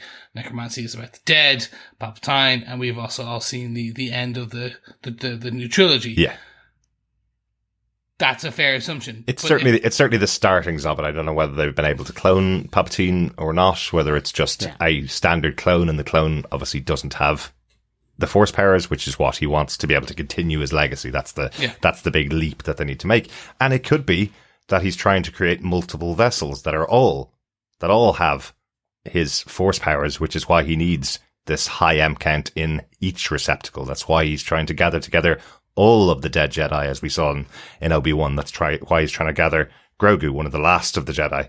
There's not that many of them left at the time that we get to the end of Return of the Jedi. So that would be another prize. Maybe that's the reason why he's trying to do it. Maybe he can't create multiple receptacles. Yeah. He can only create one out of each Jedi. That could be what's happening, or out of each person that's got this high M count. Yeah. So that's the link through it. They may create one by the end of this season, but he needs multiples because there's still more experimentation. Yeah, I mean, it suggests to me, you know, the discussion that Palpatine has with Hemlock is that, you know, this is all still good progress, but early days. Mm-hmm. You know, we have Palpatine, you know, promising all the resources to deliver the goal of this project, to secure this empire of his, you know, and, you know, he's very keen that the facility is both hidden and secure. You know, he says it's imperative that we keep this, you know, hush hush because, you know, the work that is being done here by Hemlock would be seen as an abomination, even by people, you know, who are their allies high up in the Empire. So, I mean, this is like serious necromancy kind of stuff. And like, interestingly, given it's Filoni, as exec producer really on this, and thinking of Ahsoka with the Dead Troopers and that kind of sorcery. The Night Sisters. Yeah, and the Night Sisters, you kind of go, you know, there could be some kind of weave in here to that at some point, just because that's in the future. Yeah. But we know there's a team that work on the story to try and connect it all together. Exactly. We actually, Filoni has very little involvement in the Bad Batch. There was that great quote from him last year that was saying that when he sees the things coming in from them, it makes him excited to go back to animation. But this is Jennifer Corbett's story, Matt Miktovitz tying it in with the Star Wars universe. And I'm sure those threads can be picked up by Filoni when he gets to season 2 of Ahsoka. But I mean, it's interesting because he has an exec producer, so there's some high level thing here, you know, or that, you know, sharing of ideas. I won't say ideation, that happens, and you know, that kind of stuff. Yeah. So I think it's all connected. It's all kind of exactly. It's really connected. It harks back to, you know, the Night Sisters and that sorcery and necromancy that we are seeing in this world. So like it's not above and beyond the realms of this galaxy, which is what I really like. And of course, just to have Ian McDermott back voicing the Emperor, I mean, it is, you know, I would almost say bar none, the most iconic character of Star Wars at this stage. I mean, yes, I granted Vader. I know there's Vader, I know there's Luke, but it's just because it's the same character that's played it, and it's the voice. I think it's just pure on voice. You know, it's really so deeply ingrained as one of the big bad villains of Star Wars that I can see why Abrams had a flight of fancy and said, sure, we'll bring him back. Absolutely. You know, because he's that iconic, along with Vader, absolutely. Yeah, but I think Ian McDermott was just being interviewed quite recently by Empire magazine about the 25th anniversary of Phantom Menace, and he came out with this great quote that he realizes now, looking back on all the years, that it's the Emperor that's the trigger for everything. Yes, of course, Darth Vader is iconic. I get that. But without the Emperor, there would be no Vader. He pushed him in all the directions that he needed to push him in to accomplish his goals, and he became the final villain at the end of the last trilogy as well. So he started it all, he ended it all, and he's weaved throughout. He is the biggest villain in the galaxy, and had a great, I guess, let's say, lead lieutenant in Darth Vader. So he is absolutely iconic, and great that they're able to get Ian McDermott to voice him for the show as well. Yeah, really, really good. Great to see a visit from the Emperor over here on Tantiss, isn't it? Yeah. Agree. But speaking of Mount Tantiss, let's get on to Blast Point 2 and escape with that mount.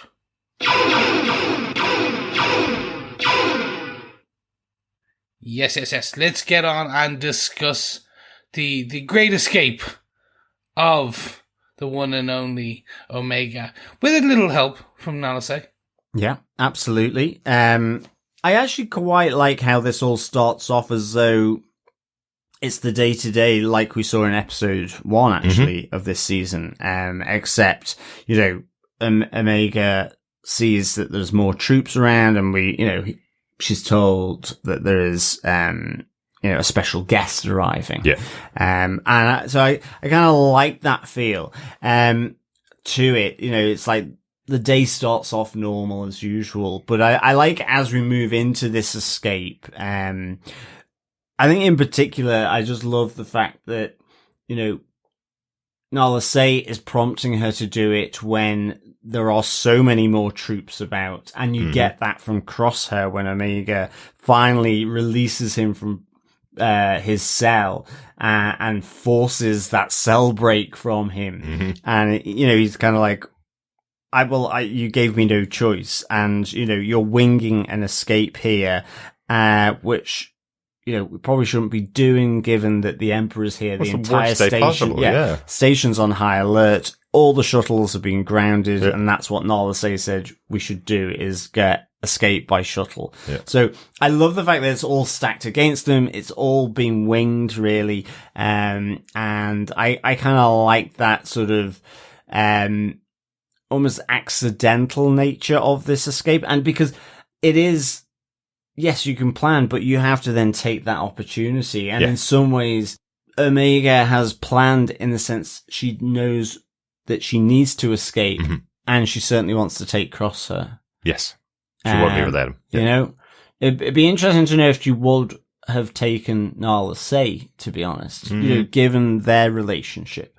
Yeah, I don't think so. No, I don't, but, there is something there between them, given I think if history. Emery had wanted to go with them and hadn't turned her gun on them, Omega might have tried to convince her more to come with them, because she still feels, a female clone is really unusual, right? It's very similar to Omega. So, as she says in that first episode, you're not alone. It's nice to know there's somebody else in the galaxy just like you, right? So, I think Emery might have been the one that she would have taken, whether not Nala Se, though.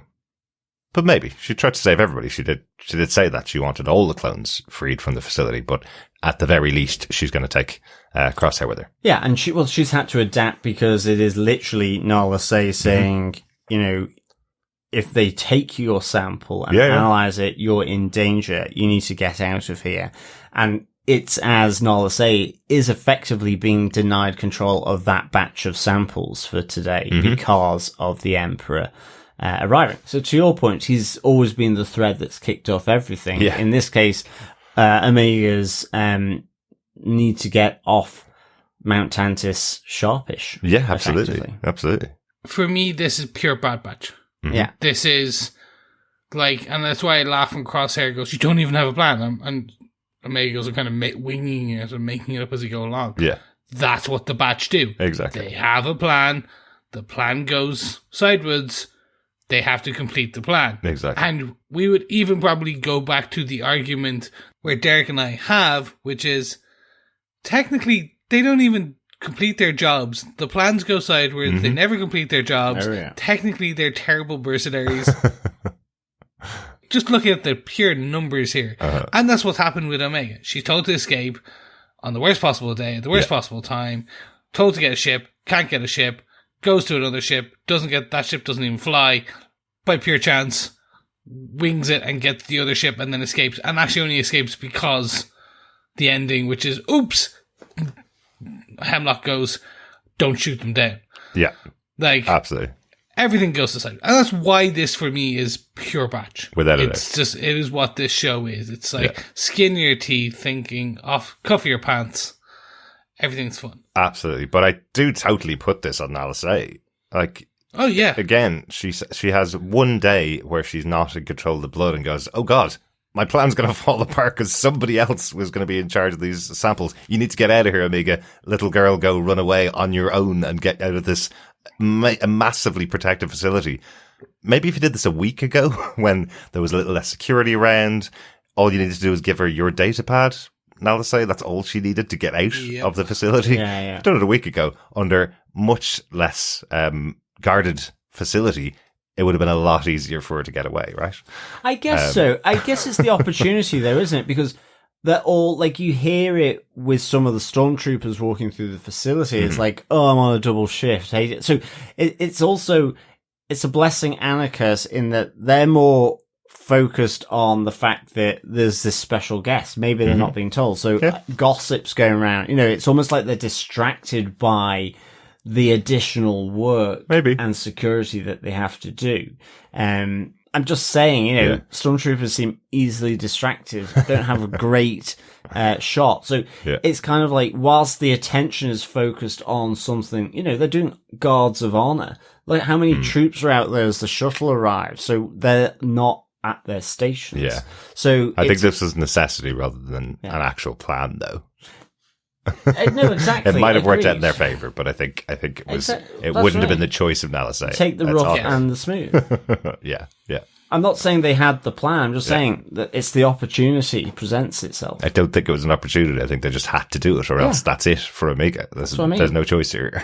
Just happened to be able to get out. But the opportunity was because of the Emperor and Nalisay effectively having to tell her. Because she could have told her on day one, look, if anyone ever finds your blood sample, but she didn't. Yeah. She'd said it then. Exactly. Then we do see, when she escapes with Crosshairs, we see Omega knock out Emery. Yes. Which, I have a question. Emery is a clone. She's we assume that the assumption is that there is a female, like it's some form, altered female form of, again, making assumptions. Yeah. An altered female form of basically Django. Yes. Yes. And Omega is different because she's maybe not Django, something else. Or maybe is Django, but with just different. No, she's still a clone, like the Batch are. She's their sister. She was born in the same place as they were. Yeah. Not just the same facility, the same room. She's the eldest of them as a group. She is a defective clone, I guess. Yes. But I would guess that would mean that Emery was a previous attempt to try and create a female clone. Okay. Yeah. But potentially as well, Emery might have a high M count. Yeah, absolutely. Maybe she just hasn't thought about testing her own blood. Even though you probably shouldn't test your own blood. Maybe you need another doctor to do that. But yeah, maybe she has a high M count. Yeah, no, I think that's a good point, though, to be honest.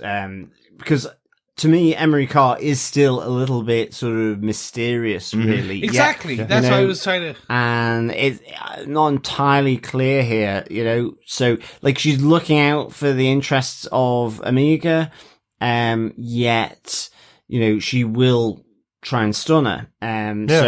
It's difficult to know, really. You know, she gives her the doll, yet she taketh away the doll, or will allow, you know, them to sort of rifle through her bunk area. So who knows? I mean, I think as well, like for me, this whole escape from Mount Tantiss, but with Omega and Crosshair, but also then once get into the forest, which we'll talk about in our next point.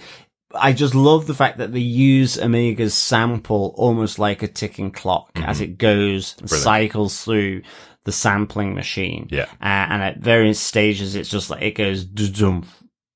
And I think it was only in this episode that I suddenly realized that the sample's not being extracted for analysis. They're putting in some droplets of blood, of another blood. So I was like, ooh, okay. You know, and like we don't actually see what's in the pods down in the vault again, but we go down there and you've got markings on the floor, which is much more necromancy feel. So it does feel a bit like a fusion of science and probably Night Sister type stuff. But, you know, there are those red markings on the floor, in the vault. Yeah. So all this was really nicely done, where it's just having the ticking clock of Omega's sample working its way round before effectively having this external fluid added into the sample and it being analysed. So I love that. It did give attention to it. Yeah, it's a great idea. A great use of, as you say, the ticking clock throughout the episodes. You're going, will they get out? Will they get out before it gets to her sample? Yeah. It was overall fun for me, and that ticking clock, well, that the ticking clock analogy. The analogy, exactly. That's sorry, I was trying to think of a good word for that, but exactly what that was. Just racks the tension all the time. And then that brings us to blaster point number 3, because they escape and they go for the ship. So this was cool. We've heard about what lies beyond the gates, beyond the shields. That's where Crosshair and Omega have to go. And it's fun to see that because you do rack up the tension as they get to the ship. The comms don't work. That alerts everyone. Then you've got a ship coming. Then you've got like these beasts, which are just like scaly gorillas. The lurchers or the big beasts? The big beasts. The big beasts, yeah, the ones we haven't got the name for. I suppose the tension from that comes from, we know we lost 3 stormtroopers in the first episode, heavily armoured, carrying weapons, crash landed, and we know all 4 of them were killed. So the tension comes, we didn't see the beast in the first episode, but this is what the beast looks like, and it could possibly take out Omega and or Crosshair until the lurchers come out. Supposed to be chasing down Omega and Crosshair, but they're the ones that take out this beast lurking in the woods. Yeah, and I thought it was going to be a bigger beast. I'm not going to lie. I know what you mean, actually. I was like, this thing is going to be like, it's the ultimate, you know what? It's essentially an armored gorilla with scales. I was like, okay, cool. I can see why. It's angry. It's big. Cool. I just, after seeing the vines, the death vines, I was like, thought you were going to give me a bit something more, but it's all right. We have a better, quicker story. I get it. Let's move on. And it's certainly no Zillow Beast from last season. But it also, maybe it was crossed with some of the genetics of Grand Admiral Thrawn because it had red eyes. So maybe it's hyper intelligent. I think this is the native creature to the planet. It's outside the boundary, so it's no. I don't think it's a cloned creature or an experiment. I think and you're going to get these like hyper intelligent armored gorilla type things taking over, and it's like, oh no, we've got to move again. Hemlock, just stop experimenting on the local fauna and flora. Yep. You know, and that's how you get Planet of the Apes in the galaxy far, far away. There you go. Exactly.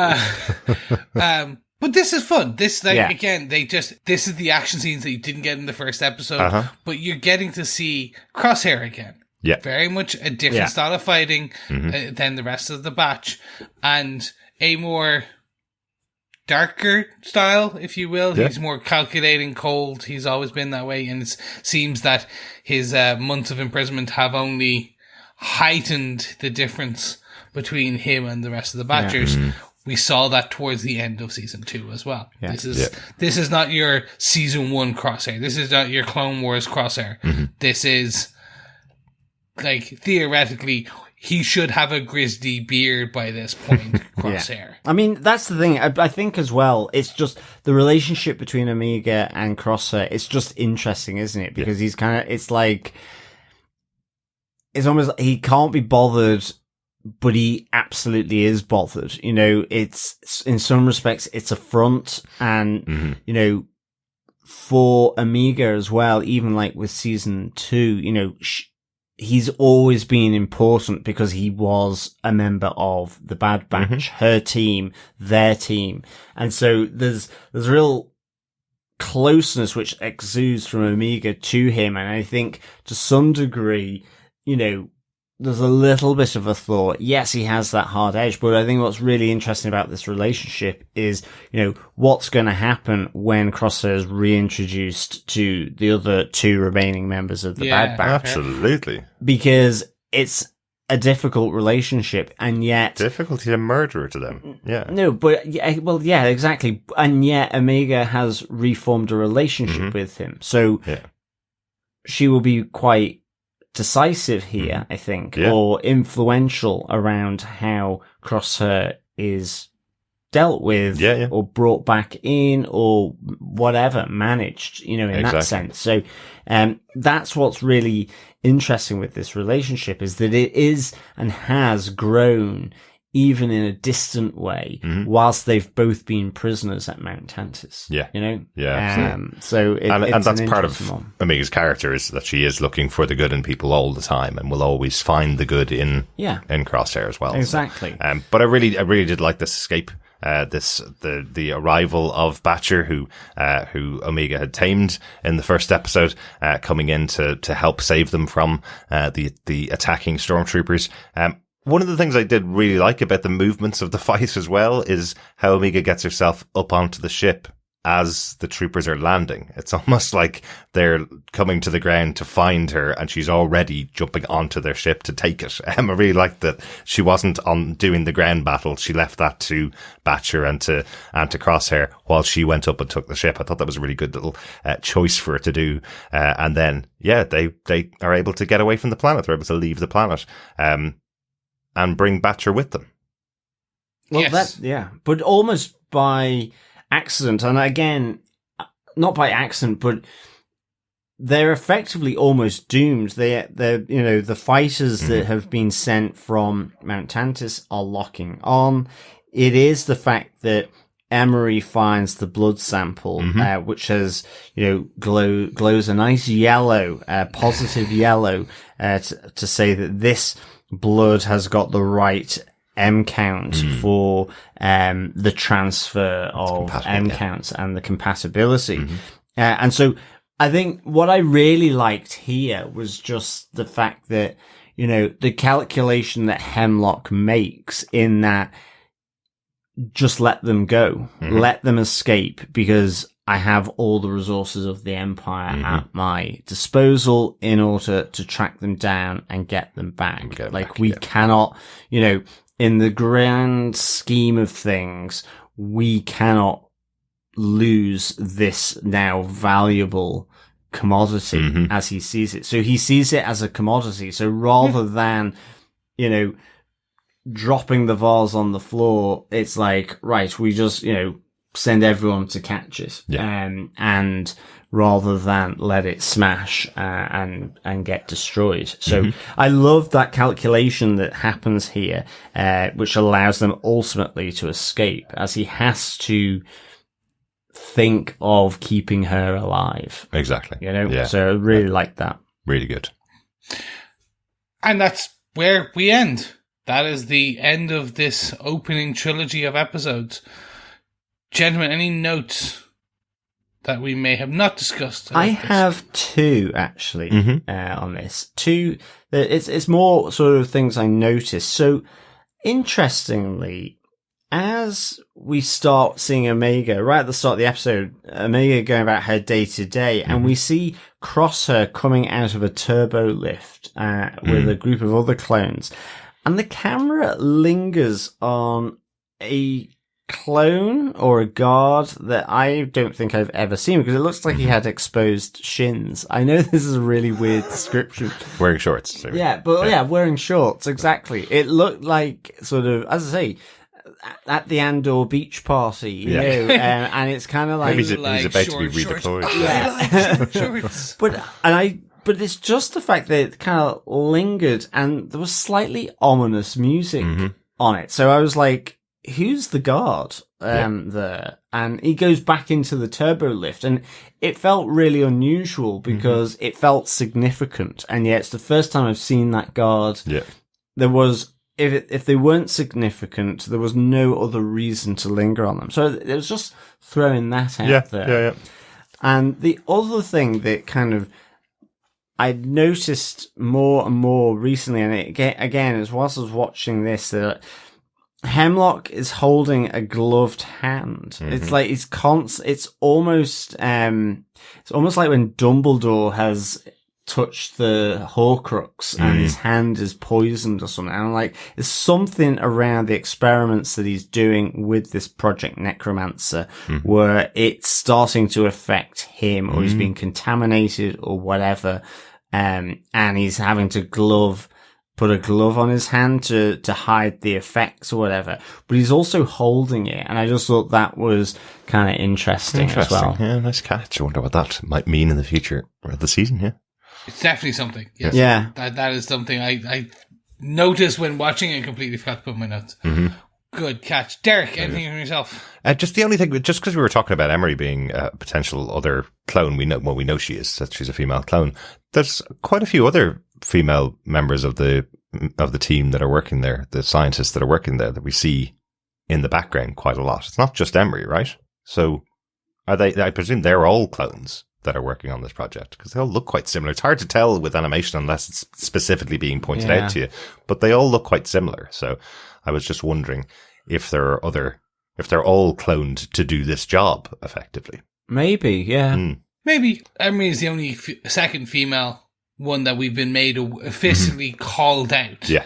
So, and again, there are the stormtroopers and just kind of troopers there. Not all of them are clones. So I would assume maybe there are just some crazy scientists. Potentially. Yeah. They just look quite similar, but again, that could be just the design of the show. So just wanted to mention that. But that's it. Great stuff. Well, then I have to go and turn to Derek. What did you think of this episode as a whole? Great ending to the trilogy of episodes. Really enjoyed this, like the hopeful ending as they escape. While I know, of course, yes, they're still being searched for by Dr. Hemlock. It's much more hopeful that they're getting off the planet and getting away from there. It seemed in that first episode when we had just Echo and Crosshair there that it was going to take a massive strike to break them out of Tantiss. So the fact that they got out on their own and now are going off to search for the match in their own way is really interesting. I wonder, does it mean though that Hunter and Wrecker are going to arrive on Tantiss and get captured? Well, yeah, exactly. by themselves, to just swap places with Echo and Crosshair. Or they're sweeping that sector and get picked up by the scans of the Empire. Exactly. Yeah. Let's hope not. Let's hope they catch up with each other in the next episode. But yeah, really enjoyed this, like the movements of it, and loved seeing Ian McDermott back as the Emperor as well. It was very cool. Very cool. Great stuff. Johnners, what's your final thoughts on this episode? Yeah, I really enjoyed this. I give it 4.5 dodgy experiments out of 5. Mm-hmm. Yeah, I think just having the escape was really good. I think to your point, is it a question of, they've just missed one another, or is something else going to transpire? Lots of intrigue as well for me in this. As I mentioned in the notes, 2 elements here, but also just the further sort of, explanations or clarifications from what we were talking about from episode 2 around this Project Necromancer, and the fact that it is Palpatine's contingency plan.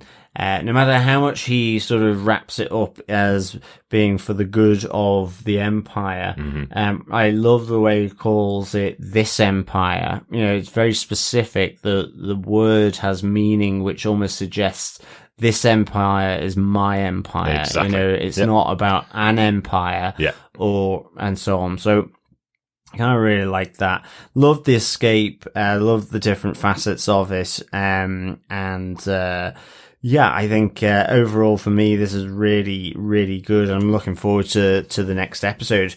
Is it going to be them reuniting with the 2 remaining members of the Bad Batch, or now are we on a long sort of pursuit throughout some the next couple of episodes? So yeah, for me, 4.5 dodgy experiments out of 5. Chris, how about yourself? Not much for me outside of what you guys have already talked about. This was a fun one for me, and I enjoyed how we've ended this trilogy of the opening salvo, if you will, of this. It started quite dark. It kind of didn't get much lighter in terms of the second episode, and it's still, the tone is what I would kind of classify as 10-20% darker than season 2, which ended quite dark with a good teaspoon of necromancy. Oh yeah, exactly. It's just like, so what else do you want in that show? So again, I'm interested to see where it goes. I think we'll still get every now and again the odd kind of episode of the week adventure, but as long as they keep moving forward, ever moving forward with this storyline, I'm going to be so happy. So yeah, really, really enjoyed it. Excellent. Just while you were talking there, just put 2 and 2 together, John. You were talking about Dr. Hemlock and his hand and the glove, and the other character in the show that's having problems with his hand is Crosshair. is there something about the experiments that are that's affecting true. Crosshair and Hemlock? Is Hemlock a clone? Maybe. Because it could be like a degradation type thing of clones. Or it could be the degradation from the experimentation that he's doing. Yeah. If he's a clone, he got out before they all learnt how to speak in a New Zealand accent. I had no idea that happened. Hemlock comes in with a Scottish, and all of a sudden you're like, oh, but Jesus. I genuinely thought that was your New Zealand accent for a second, Chris. I was Wow. thinking, oh my goodness, that's the worst New Zealand accent I've ever heard. Anyway, that was your Scottish. That's not a bad Scottish accent. Thank you. Well, it's better than the New Zealand accent. Anyway. Yeah, exactly. But, do you know what will really make this episode so much better? Let's head on over to a cantina. Yes, that is exactly right, Chris. Fellow batchers, fellow quizzers, let's head on over to the Cantina quiz for this episode's question. Question 3. What plan do Crosshair and Omega enact to take the shuttle as they escape the planet Wayland? Excellent. That's the third question. Yes. All the questions so far are available over on our website at tvpodcastindustries.com. There'll be a little pub quiz button up probably a day or so after this episode comes out, and you'll be able to get all 3 questions if you've missed them on the podcast here. But John, do you want to give that question one more time? Sure.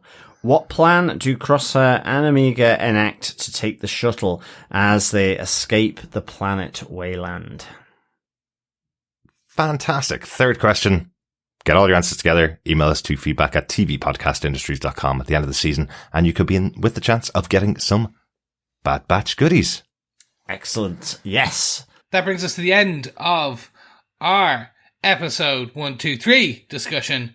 But you know what that means? It's the end of the end of the episode, not the end of the show, because we will be back next week for our discussion of the Bad Batch Season 3, Episode 4, A Different Approach.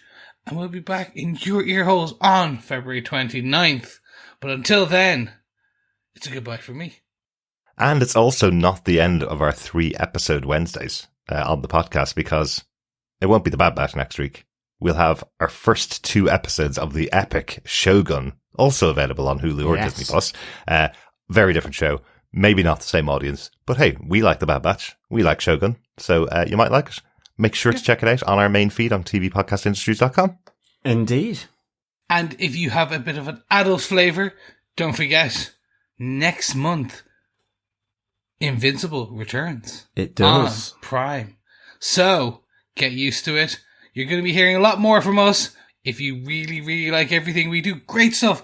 Don't forget to watch, listen, download, rate, review, and all that fun stuff. But until then, we will speak to you again soon. Absolutely. Speak to you next week.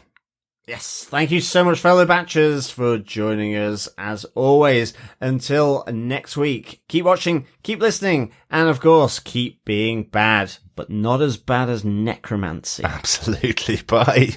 Bye. Bye.